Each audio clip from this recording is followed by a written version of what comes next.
Sam, before we get into too much else, I want to stick with basketball here in Nebraska. Just that loss to Minnesota, I know a lot of people, and DB and I were talking about this last weekend again a little bit this morning. A lot of people are going to view that as a bad loss, and I think the committee is going to view that as a bad loss. Can two things be true at once? That, yes, metrically it's a bad loss, but matchup-wise, you could maybe sort of see it coming? No. Nope. Just me. I don't think so. I think call me Gilligan. He's on an island. No, I don't. And that's not to say I didn't think they might not play well or that Minnesota wasn't a challenging team to play. Nothing excuses the first 25 minutes of that game. There's nothing that you can draw up. If you had told me 25 minutes into the game, Minnesota's ahead 45-41, and it's been kind of a streaky game, and man, Nebraska just can't put them away. And at the end of the game, it's a 2-point win for Minnesota. That I can believe. What happened in the first 25 minutes of that game are not. They're just not on the menu, and that was really disappointing. So like it is somewhat how you lose. Like if yes, you can lose a 2-point game to Minnesota, and if you had told me that, I would have been like, well, hey, in this league that can happen, and Minnesota's not half bad. But the way that it unfolded, and Minnesota's willingness to collapse once things turned, just tells me that Nebraska squandered an incredible opportunity on Saturday with the way it played in its first 25 minutes. Sam, if you're okay, so the staff and Coach Hoiberg in particular, because it falls at the head coach's feet. When you watch this team play, how do you separate the ability to come out and not play very hard, but to be able to find ways to like claw back in it, where both have a little bit to do with character and preparation? How do you split the onus when you watch how Nebraska can do this time and time again? I think you would just have to ask Fred Hoiberg and watch his reaction in the press conference on Saturday, and the word he uses is sick.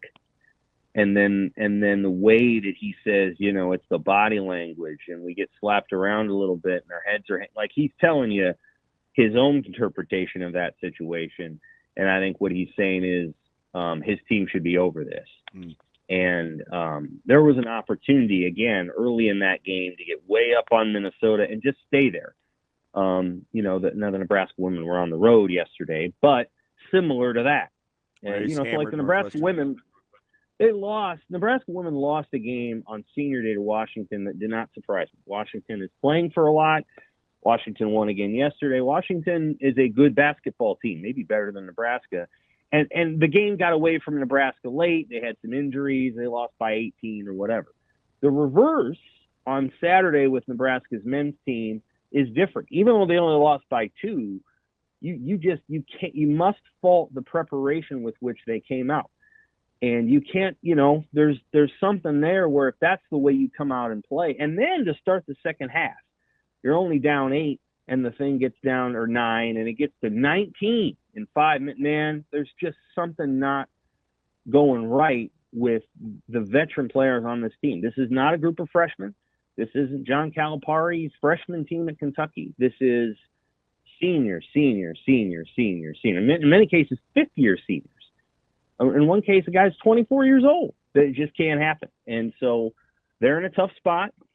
They're going to go to Ohio State. And what's kind of funny, or I don't know if it's funny, I won't be surprised if they win. I won't be surprised if they lose by 32. I don't think that Fred exactly knows what his team's going to decide before they get on the floor. And that's a tough spot for a coach to be in. Very tough spot. And you feel for him a little, but he did pick these guys. So that they've made the team that he put together. Sam, let me ask. I want to stay kind of with.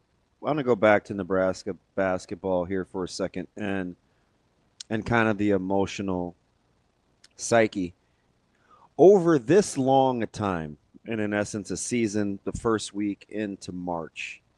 You kind of feel like you know who this team is in regards of you don't know what you're going to get. I got to go back to something Caravan said about Connecticut he said it out loud, and maybe it's easier to say that when your coach is coming off back-to-back national titles, where he says, you know what, this is about us. We need to be dialed in. We need to be better. When you look at Nebraska and the unevenness, where it's in essence a crapshoot over which three guys are going to play well on any given night. If you want it to fall at Coach Hoiberg's feet, is it about the roster itself or the guys handling business on said roster? Where do you start? Well, so part of the head coach's job in basketball each year is to develop a vision for how you're going to put the team together and then decide how you're going to play. And so I know that Hoiberg takes full whatever for that. Then, you put the guys, you assemble them on the team, and you hope that you put them in position to do the things that they want to do. What I would say about this particular team, and, is, again, a lot of old guys. At some point, and maybe Fred's done this, maybe he hasn't. I think you go to him and say, this is your team, guys. You're going to have to decide to hold each other accountable and decide where this thing's going to go. And, Hoiberg's too good of a guy to say, I'm getting my $4.25 million either way, and I'm not going anywhere. So this is on you. And that's a coaching move. That's a button that you push. But I think that may be where eventually you got to go. The flip side of the coin is, so that's on the guys. But then the flip side of the coin is you construct the roster. And this is just my opinion. I'm probably wrong. I think Fred Hoiberg is an offensive coach. I think he's in that probably genius tier. Go get guys that can score. It's going to make you feel better as a coach to get guys that can execute the things that you want. And if you sacrifice a little bit on defense, you know what you can do there? You can coach that up. But you cannot coach up some of the things that they can't do. And the reality is they brought players to the program who really struggled to shoot. And I understand that maybe they struck out on a player or two prior to bringing the guys that they brought in. But I will revisit Casey. And the reality is that Casey started playing more in his junior year at Nebraska out of necessity, because they did not play him that much right away. It started. And then all of a sudden he comes in the last 10 games of that regular season, and that's when it clicked. And, I think Hoiberg probably learned something from that, and then the following year, Casey played all the time. And he had to, because he was the difference maker. And Rink Mass too, but Rink's coming back, and that's great. But Casey was a big reason why, and it's because he could make shots from everywhere on the court. I probably would have started a CG earlier. They haven't really done it. I'm not sure why. I don't know. I'm not a basketball coach. I don't have a fraction of his intellect. But I do feel like sometimes you've got to match a roster to your personality. And Fred's he's got a great offensive mind. And the last two teams that he had with Derek Walker, and then last year with Rink and Casey, they could do things. They could play 400 level offense, and they're kind of at 200 level right now. Bryce Williams has to carry a lot of the load, and he does a lot of it's just time to clear out because only Bryce is going to score. And sometimes what's funny, I don't know if it's not funny. Sometimes Bryce is like, not sure. I don't know. He kind of passes the ball, and our beat writer Wilson Moore and I were talking yesterday, and he's like, there was a possession where, we were watching it, and Bryce kind of passes to Connor, who passes to Ravi, who passes to Bryce, and back to Connor, and Connor just shoots a three. And it's like, Bryce, you got to take game over, Bryce. It's your team, And so, those are the moments this last week. At some point, you got to give the keys to Bryce and say, hey, this is your car, buddy. You want to go to the NCAA tournament 2 times in a row and be a legend at this school? I'm listening. Do it. You know what's funny in hearing that, though? I'm thinking real time. In this whole offense versus defensive identity thing, and then you land the plane at the end of the answer with Bryce, I still find myself wanting to be more of a presence defensively because he's capable. I really, really do. That's the first thing I think of when I think Bryce, it's not Sure. take the game over more offensively. It's, man, you're an elite level defender. I think you can do more. That's kind of Sure. is that like that's the and maybe that therein lies the conflict of watching this team, right? Who are they and what do they do well? Because even after all that answer, Sam, I'm like, man, go defend. Like you're a good defender. Yeah, I understand that the team's identity is built around defense, and that's somewhat because it has to be. They can't just go up the floor like Purdue and score, 1.4 points per possession in a game. That's just not something they're capable of doing right now, easily. And so he said it on Saturday. He's like, we're not a very good team when we're taking the ball out of the basket. And translated, what that means is when the other team makes a basket, we have to play half-court offense, and God help us. That's what he's not saying it quite that starkly, obviously, but I actually think that's why he didn't call the timeout. Well, he didn't have one. Yeah, that's true. That's right. That's right. Well, what, you mean like with 4.1 seconds left? Yes. Yeah, they didn't. Yeah, they didn't have one. And now there's a lot to unpack with that play too. They said on the broadcast they didn't have one. I believe that. Now there's a lot to unpack on that play too, because for whatever reason, the wrong guy's inbounding it. Connor Seaton probably shouldn't be inbounding it. Did they forget that the clock doesn't run in the second half? They have 5 seconds to inbound the ball there. They got an opportunity to call Andrew Morgan back.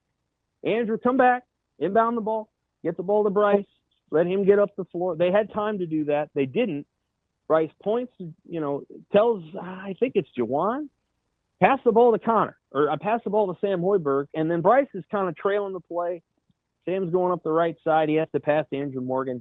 That's less than ideal situation at the end. If it were me, well, if I'm not, it ain't me. So who are we kidding? There are other players that would say, just give me the ball. I'll shoot it. And he might not have gotten off a very good shot, but it's Bryce Williams. So you never know if it'll go in. And we saw 2 plays last week with Michigan State and Utah where guys basically took the ball and they heaved it at half court and they made it because these guys make these shots now. And I think I would have rather seen Bryce just take the ball there and do what he could versus the passing it to Hoiberg who passed it to Morgan, who's got to take a shot he's never taken in his life.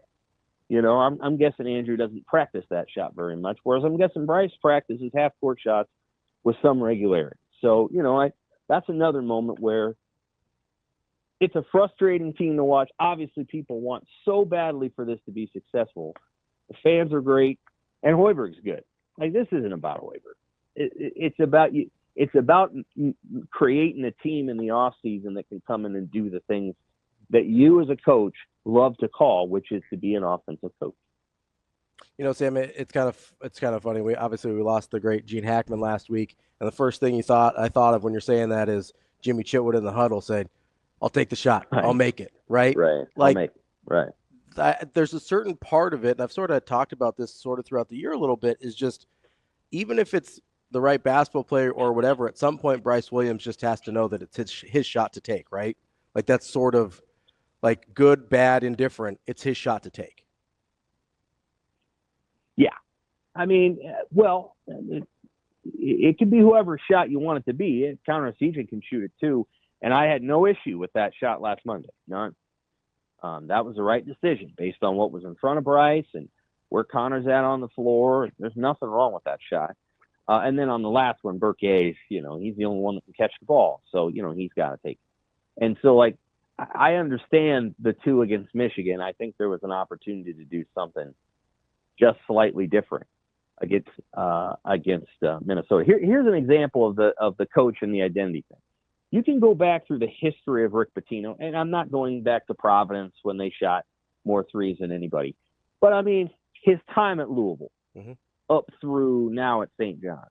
You go back and look at their three-point shooting, and this is a team and a program that did not need to shoot 37% to win 30 games because he had created an identity, and he's like, this is how we're going to be, how we're going to play.